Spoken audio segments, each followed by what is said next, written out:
Double engine রাজ্যগুলোতে BJP কাউকে vote দিতে দেয় না, আর সিপিএম শাসিত রাজ্য তো পশ্চিম বাংলায় আমরা হাতে নাতে ফল পেয়েছি। তাদের আবার বড় বড় কথা, কত ভাষণ দিয়ে বেড়াচ্ছে সোশ্যাল নেটওয়ার্ক তৈরি করে, পয়সার কোনো সীমারেখা নেই। কাজেই লড়াইটা কিন্তু লড়েছিল আমাদের সহকর্মীরা জীবন দিয়ে মাঠে ময়দানে। সেসব দিনের কথা স্মরণ করে এই দিনটিকে আমরা শহীদ দিবস, মামাটি দিবস হিসেবে উৎসর্গ করি।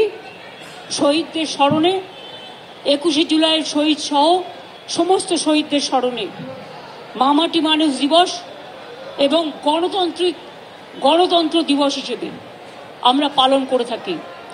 প্রায় 33 বছর ধরে এই প্রোগ্রাম এই জায়গাটায় হয়, তার কারণ এখানে অনেকগুলো প্রাণ লুকিয়ে পড়েছিল, আর এই এলাকাটা রক্তের বন্যা বয়ে গিয়েছিল। তাই আমাদের বছরে একটাই প্রোগ্রাম শহীদ স্মরণে আমরা এখানে করি।